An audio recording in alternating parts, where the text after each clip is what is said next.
20-ാം നൂറ്റാണ്ടിൻ്റെ ആദ്യ ദശകങ്ങളിൽ Indian national കോൺഗ്രസിൻ്റെ ഇസ്രായേലിനോടുള്ള നിലപാട് നിർണയിച്ചിരുന്നത് പ്രധാനമായും ആഭ്യന്തര രാഷ്ട്രീയമാണ്. സയണിസത്തെ ശക്തമായി എതിർത്തയാളായിരുന്നു ഗാന്ധിജി. ജൂതരാഷ്ട്രമെന്ന ആവശ്യത്തെക്കാളും ഗാന്ധിജിക്ക് അനുകമ്പയുണ്ടായിരുന്നത് ജൂതരാഷ്ട്രത്തിനെതിരെയുള്ള അറബ് വികാരങ്ങളോടായിരുന്നു. അതിന് രാഷ്ട്രീയമായ കാരണങ്ങളുണ്ടായിരുന്നു. ബ്രിട്ടീഷ് ഭരണത്തിനെതിരായ പോരാട്ടത്തിൽ ഇന്ത്യയിലെ മുസ്ലിങ്ങളെ കൂടി അണിചേർക്കാൻ ആ നിലപാട് ആവശ്യമാണ് എന്ന് ഒരുപക്ഷെ അദ്ദേഹം കരുതിയിരിക്കാം. ഇന്ത്യ സ്വതന്ത്രമായതിന് ശേഷം ജവഹർലാൽ നെഹ്റുവും പിന്നീട് വന്ന കോൺഗ്രസ് ഗവൺമെൻറ്റുകളൊക്കെ ഇതേ പാത തന്നെയായിരുന്നു ഇന്ത്യൻ വിദേശ നയത്തിൽ പിന്തുടർന്നത്. 1947 ഐക്യരാഷ്ട്രസഭയുടെ ബ്രിട്ടീഷ് മാൻഡേറ്റ് പലസ്തീൻ്റെ വിഭജന പദ്ധതിയെ ഇന്ത്യ എതിർത്തു. ഒരുപക്ഷെ അങ്ങനെ ചെയ്തില്ലായിരുന്നുവെങ്കിൽ അറബ് രാജ്യങ്ങളെ അത് പ്രകോപിപ്പിക്കുമായിരുന്നു.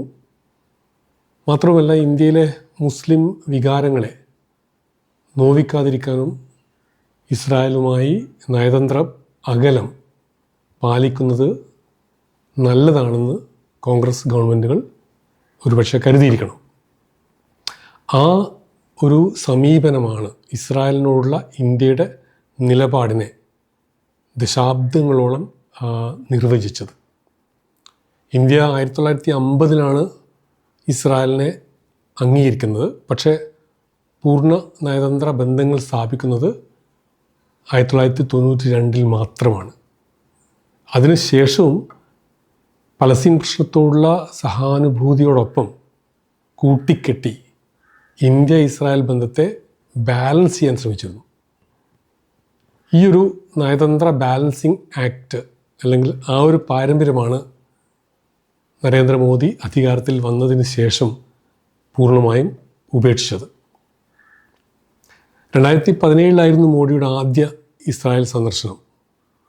ഒരു ഇന്ത്യൻ പ്രധാനമന്ത്രി ആദ്യമായി ഇസ്രായേൽ സന്ദർശിക്കുന്നതിലൂടെ തന്നെ മോദി ആ ഒരു നയതന്ത്ര പരമ്പരാഗത രീതി പിന്തുടരുന്നില്ലെന്ന് ഉറക്കെ പ്രഖ്യാപിച്ചു. ആ സന്ദർശന വേളയിൽ ഒരിക്കൽ പോലും അദ്ദേഹം പലസ്തീനികളെക്കുറിച്ചുള്ള പരാമർശം നടത്തിയില്ല എന്നത് ശ്രദ്ധേയമായിരുന്നു. ഇന്ത്യയുടെ ഇസ്രായേൽ ബന്ധത്തെ പലസ്തീൻ ബന്ധത്തിൽ നിന്ന് വേർപെടുത്താനുള്ള ഒരു ബോധപൂർവമായ ശ്രമമായിരുന്നു അത്. ഇന്നലെ ഇസ്രായേലി പാർലമെൻറ്റായ ക്നെസറ്റിൽ അതിനെ അഭിസംബോധന ചെയ്ത് നടത്തിയപ്പോൾ പലസ്തീനികളെക്കുറിച്ച് പരാമർശം നടത്തി. പക്ഷേ അത് അമേരിക്കയുടെ മധ്യസ്ഥതയിലുള്ള ഗാസ സമാധാന ഫ്രെയിംവർക്കിനെ പിന്തുണക്കുന്നു അറിയിക്കുന്ന ഒരു സാഹചര്യത്തിലായിരുന്നു അത്.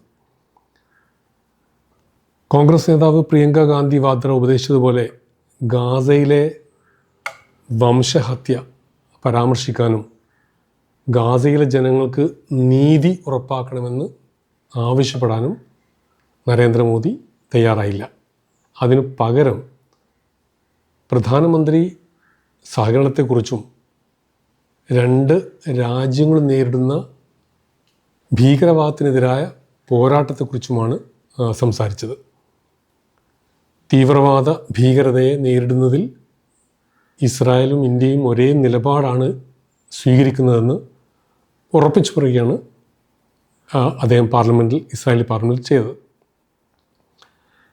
ഒക്ടോബർ 7 ഭീകരാക്രമണത്തിന് ശേഷം പല രാജ്യങ്ങളും ഇസ്രായേലിനോട് ഒരുതരം ശങ്കയോടെയുള്ള കോഷ്യസായിട്ടുള്ള ഒരു നിലപാടായിരുന്നു എടുത്തത്.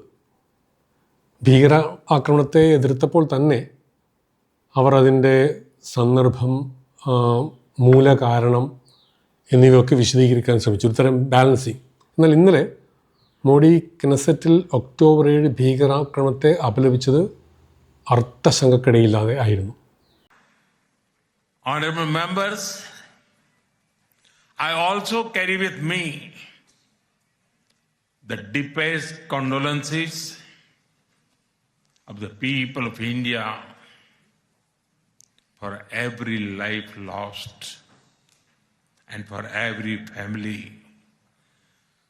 whose world was shattered in the barbaric terrorist attack by Hamas on October 7.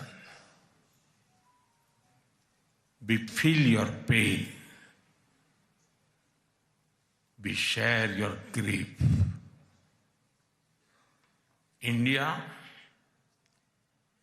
stands with Israel firmly, with full conviction in this moment and beyond.